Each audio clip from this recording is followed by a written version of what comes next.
Okay, hello, welcome to Inform America, formerly Inform New Hampshire. My name is Rich Merritt, your host. I'd like to ask people to go to Inform America and subscribe to the YouTube channel if you like us, obviously. We have to switch over from Inform America to Inform New Hampshire, so subscribe to the channel if you like us. Go to go to Facebook and like us if you would. Let me see. Check out nationallibertyalliance.org, help their efforts. And this show today is about the truth. And before I get into that briefly, let's check out the Boston Broadside, because if you want the truth in the news, that's the place to go. It's a phenomenal newspaper. It's the people's paper out of Boston, Boston Broadside. And you will get the truth there, unlike the lamestream media who's spewing garbage these days. So check out the Boston Broadside. The video today is narrated by Mark Wasmuth. I hope I pronounced his name correctly. I think it's a phenomenal video that every American should see. According to YouTube, 92,000 people have seen it, where 92 million should see it. He tells you exactly what's happened. It's what happened to the Constitution. It should be what happened to America. Basically, he goes into telling you exactly what happened, and he documents it so that you know, and you can double check his work. He asks you not to believe him, but to check it out. So I will ask you to please watch it. Watch it on YouTube. You're only seeing a segment of it here, but I think it's an hour and a half long in total. We're not showing that. Check it out, and we'll be back next week. Thank you for watching.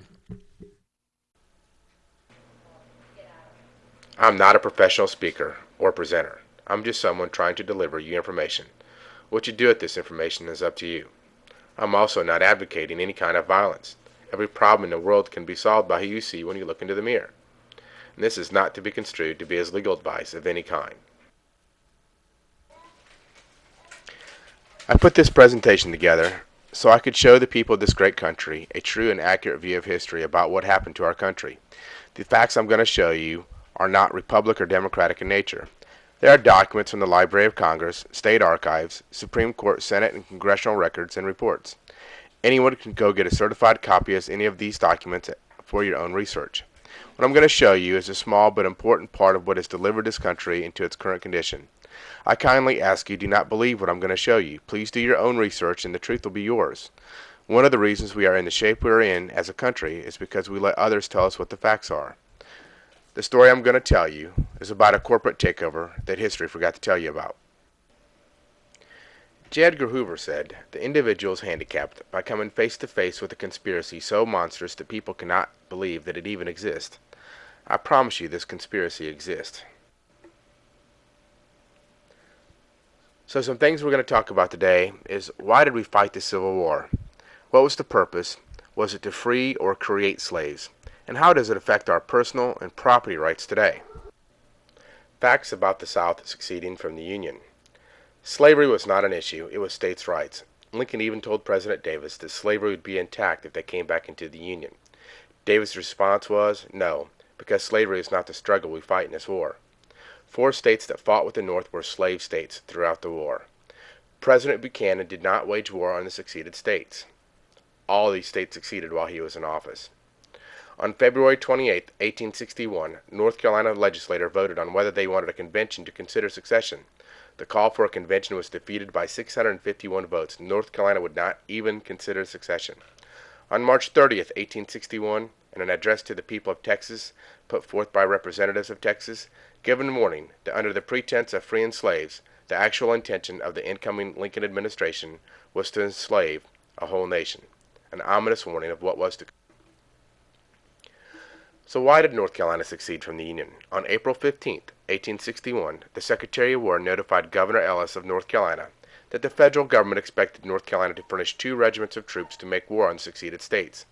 In Governor Ellis's refusal, he closed with these words, "I can be no party to this wicked violation of the laws of this country, into this war upon liberties of a free people. You can get no troops from North Carolina." And North Carolina seceded from the Union. This document is known as the Lieber Code or General Orders 100, done April 24, 1863. It is the rules of engagement signed by the Secretary of War for the Civil War. We are still operating underneath these rules, underneath military rule. Here are a few of the articles that affect us today. Martial law in a hostile country consists in the suspension by the occupying military authority of the criminal and civil law and of the domestic administration and government in the occupied place or territory, and in the substitution of military rule and force for the same, as well as in the dictation of general laws as far as military necessity requires the suspension, substitution, or dictation. So what this Article 3 is saying is we're going to suspend all of your laws while you're underneath military rule. Article 7. Martial law extends to property and to persons, whether they are subjects of the enemy or aliens to that government or not. Basically, they're saying right there, it doesn't matter if you were against us in the war in the South or whatever the deal was, the martial law is going to extend to your property and to the person, whether they were enemies or not. And that's pretty simple. That's how this affects the North also. Article 26. Commanding generals may cause the magistrates and civil officers of the hostile country to take an oath of temporary allegiance or an oath of fidelity to their own victorious government or rulers, and they may expel everyone who declines to do so. Article 31. A victorious army appropriates or seizes all public money, seizes all public movable property until further direction by its government, and sequesters for its own benefit or that of its government all revenues of real property belonging to the hostile government or nation. Title to such real property remains in abeyance or suspended during military occupation and until the conquest is made complete. And the last one we're going to talk about is Article 32. The commander of the army must leave it to the ultimate treaty of peace to settle the permanency of this change. There has never been a treaty of peace ending the Civil War, and we're still under these rules. You own no property. Article 31 still applies to you today. Article 26 that we're going to talk about shows where they forced several governors and legislators out of office 3 years after the war was over because they didn't want to go underneath military rule. They wanted to stay underneath constitutional rule where the states were the sovereign. This document is from the nps.gov website, National Park Service. And the question here is, where was the treaty signed? And they're talking about the Treaty of Peace to ending the Civil War. And their answer is, there was no treaty signed to end the Civil War. This document is titled Contracts Payable in Gold, known as Senate Report 43 or Senate Resolution 62. It was done in 1933, 60 years after the Lieber Code or General Orders 100 was written. The discussion on the floor here is we have three types of money: paper that represents gold, gold and silver, the actual physical substance, and we have fiat currency, which is worthless paper, which we use today. The comment here is that I have highlighted in yellow. It says the ultimate ownership of all property is in the state. Individual so-called ownership is only by virtue of government, i.e. law, amounting to mere user, and must be in accordance with the law and subordinate to the necessities of the state. If you look at your deed, it says you're a tenant. Look up the definition of what a tenant is. You're a renter. So basically what happened, or what this proves, one of the ways, is that you own no property. You pay mortgages on property that you own. You pay property taxes on property that you don't own. Your car you don't own. You own nothing. And when they say the ultimate ownership of all properties in the state, they mean that. That's how they can seize your property anytime they want to. It's really theirs and you're just using it.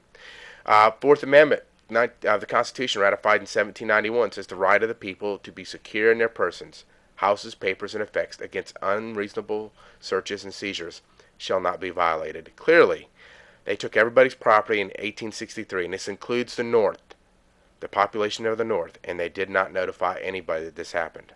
They're very patient. So everything was settled after the war, right? What happened? In 1865, North Carolina was admitted back into the Union as the 12th state. December 4th, 1865, North Carolina even ratified a new 13th Amendment, proving the state was back into the Union. The old 13th Amendment, that was ratified in 1819, was removed from the history books in the Constitution, unlawfully, of course. It said, if any citizen of the United States shall accept, claim, receive, or retain any title of nobility or honor, such person shall cease to be a citizen of the United States and shall be incapable of holding any office or trust, profit under them or either of them. An example here is Esquire. Let's look at the original archive certified copy of the 13th Amendment. This came from the Texas State Library in 2009. And this is actually a certified copy of Virginia's Constitution along with the Constitution of the United States. And on this page right here you can see Article 13, which says exactly what I just read you. So, let's look at what an esquire is, which is an attorney. Bouvier's Law Dictionary, 1856. Esquire, a title applied by courtesy to officers of almost every description, to members of the bar, and to others. Okay? It is a title next above that of a gentleman and below a knight. Now, most of you don't really understand this because we just weren't taught it properly in school, but there are no titles in this country because everybody was a king. That's what a sovereign is. We were kings on the land. Only law could rule man, not man. That's why our Constitution, our founding fathers set up our Constitution, set up a republic. Let's go down here to 4. Esquires, by virtue of their office as justices of the peace and others who bear an office of trust under the crown. Now, you guys, I'm just going to go into this a little bit. You're going to need to do your own research and see why are we still under the crown. I'll show you some evidence of that, but really, this alone could take a week. But just understand, an attorney, whether they know it or not, having the title Esquire, is an agent for the crown. But North Carolina, along with other states, refused to ratify the 14th Amendment. Why? That's the one that says we're all U.S. citizens. What's wrong with that? March 2nd, 1867. Faced with ratification failure, Congress passed over President Johnson's vetoes 3 Reconstruction Acts from March 2nd, 1867 to July 19th, 1867, declaring the southern state governments to be illegal. Following are excerpts from President Johnson's veto message to Congress regarding its first Reconstruction Act. The military is being used to coerce the people into adopting principles and measures that they are opposed to, in which they have an undeniable right to exercise their own judgment. The bill is without precedent and without authority, in palpable conflict with the Constitution, and utterly destructive to those principles of liberty and humanity for which our ancestors on both sides of the Atlantic have shed so much blood and expended so much treasure. The purpose and object of this bill is to change the entire structure and character of the states' governments, and to compel them by force to the adoption of organic laws and regulations, which they are unwilling to accept if left to themselves. If they do not form a constitution with prescribed articles in it, and afterwards elect a legislator which will act upon certain measures in a prescribed way through subjugation, neither blacks nor whites can be relieved from the slavery which the bill imposes upon them. So what President Johnson is telling you, that this 14th Amendment bill was going to make both blacks and whites slaves. Pretty strong language. What other evidence do we have of that? So the constitutionality of the 14th Amendment and the Reconstruction Acts went before the Supreme Court on 4 different occasions. First time, the court dismissed on technical ground that the court had no jurisdiction of a bill to enjoin the president in the performance of his duties. They couldn't make him do his job. Second time, the court declined jurisdiction by holding that the case concerned purely political matters instead of personal and property rights, which at one time was the only way you could get a case in front of a court if there was an injured party, a real injured party, and there was that gave him standing. The court held that a bill to restrain the defendants who represent the executive authority of government from carrying into execution certain acts of Congress, inasmuch as such execution would annul and totally abolish the existing state governments of Georgia, is not within the jurisdiction of the court. In other words, the court said it could not stop the federal government from completely annihilating or abolishing the state of Georgia. That's exactly what happened. It abolished every state. The third time, the Supreme Court assumed jurisdiction on the constitutionality of the Reconstruction Acts, and were argued before the Supreme Court. But before the Supreme Court could enter a judgment, the Republicans in control of Congress rushed through a bill repealing the appellate jurisdiction of the Supreme Court under the Act of 1867, prohibiting the Supreme Court from proceeding on any appeal already before it. The court waited till the bill was passed and then postponed for further consideration of the matter until the next term. In the biggest battle between Congress and the Supreme Court in the nation's history, for the first time, Congress removed the court's jurisdiction to hear a case. The last attempt to obtain a ruling on the Reconstruction Acts was made in Ex parte versus Yeager. The Supreme Court assumed jurisdiction, and this action was immediately answered by the introduction of a bill in the Senate explicitly prohibiting the Supreme Court from considering any case which involved the validity of the Reconstruction Acts, followed by another prohibiting the judicial review of any act of Congress. Congress made themselves, in the laws and bills they passed, untouchable. So much for the 3 equal-powered branches of government. The Tulane Law Review, Volume 28 of 1953, an article entitled The Dubious Origin of the 14th Amendment by Walter J. Sutton, Jr., former president of Louisiana State Bar, states, "The most extreme and amazing feature of the Act, as the requirement that each excluded state must ratify the 14th Amendment in order to again enjoy the status and rights of a state, including representation in a Congress. Section 3 of the Act sets forth this compulsive coercion that's imposed on southern states. The most apt characterization of this compulsive provision, placing these states under military authority, there to remain until they comply, inter alia, with this requirement of ratifying the rejected 14th Amendment, is found in a speech of Senator Doolittle of Wisconsin, a Northerner, a conservative Republican. During the floor debate on the bill, he said, 'My friend has said, what has been said all around me, and what is said every day, the people of the South have rejected the constitutional amendment, and therefore we will march upon them and force them to adopt it at the point of a bayonet, and establish military rule over them until they do adopt it.'" And you can see the source there. So obviously, our founding fathers, which the Constitution guarantees every state the right of republic, the right to have a republic. Our founding fathers never thought that they were going to get the states to ratify something at the point of a bayonet. That's not their intention. So what has Congress said about the 14th Amendment? On June 13, 1967, United States Representative Rarick of Louisiana submitted to the United States Congress Louisiana House concurrent resolution urging the United States Congress to declare the 14th Amendment to be illegal. He also entered a treatise on the illegality of the 14th Amendment prepared by Louisiana Judge Lander H. Perez. You see, you guys, attorneys and judges have tried to help us. We have failed to support them. Congressional Record 1967. You can get this out of any law library that you want. It says the 14th Amendment, equal protection law or tool of usurpation. It says the purported 14th Amendment to the United States Constitution is and should be held to be ineffective, invalid, null, void, and unconstitutional for the following reasons. The joint resolution proposing said amendment was not submitted to or adopted by a constitutional Congress. Article 1, Section 3 in Article 5 of the United States Constitution says that should happen. The joint resolution was not submitted to the President for his approval. The proposed 14th Amendment was rejected by more than one-fourth of all the states then in the Union, and it was never ratified by three-fourths of all the states in the Union. The Unconstitutional Congress. Now, this document is about 6 or 7 pages long in the Congressional Record, and so we're just going to go through the very first one, a little bit of it. Don't want to spend all day on it. You can do your own research and see what it says for yourself. Article 1, Section 3. The Senate of the United States shall be composed of 2 senators from each state. Article 5 provides that no state without its consent shall be deprived of its equal suffrage in the Senate.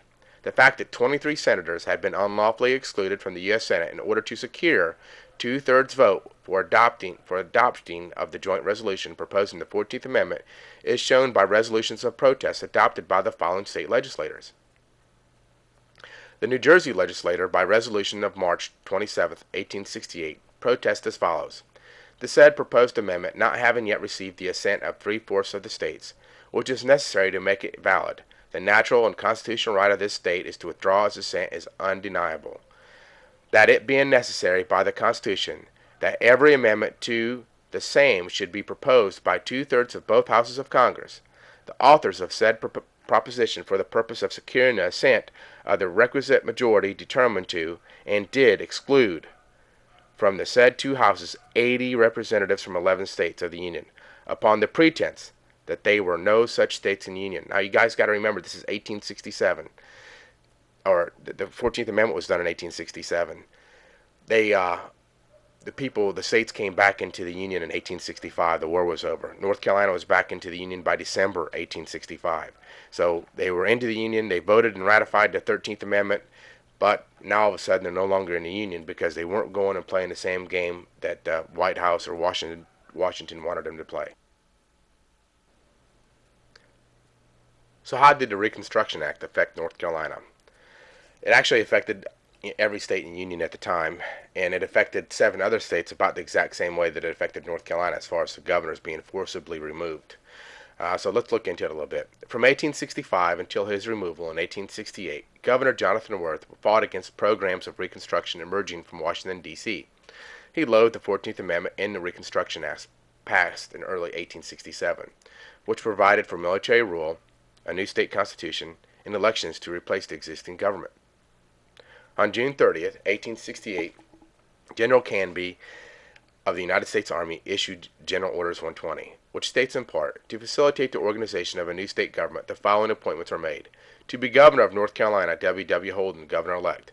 Vice Jonathan Worth, removed. To take effect July 1st, 1868, on the meeting of the General Assembly of North Carolina.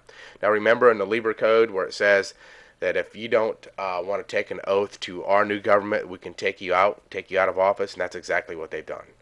And this is proof of it right here. Here is a archive certified copy of General Orders 120. You can get it on the second floor of State Archives of North. His response.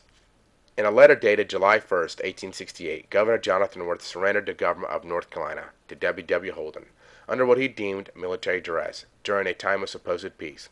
The letter states in part, yesterday morning I was verbally notified by Chief Justice Pearson that in obedience to a telegram from General Canby, he would today at 10 a.m. administer to you the oaths required preliminary to entering upon the discharge of duties of the civil governor of the state, and that thereupon you would demand possession of my office.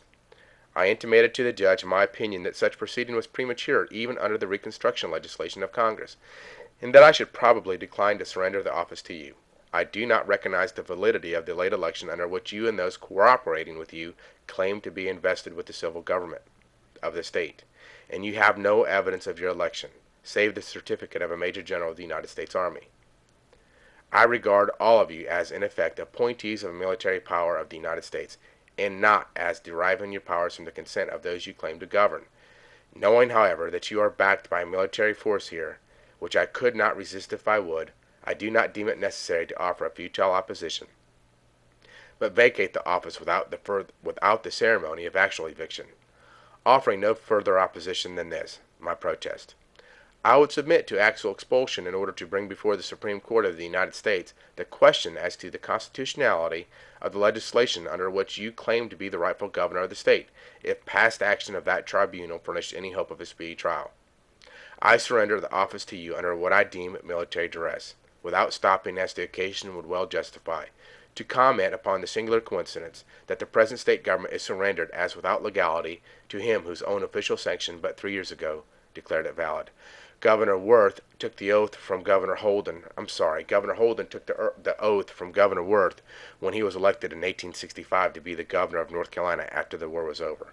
So it's not like, he was an unlawful governor or anything like that. He was a constitutional government, and since that time we've not had in this state or many other states a constitutional government.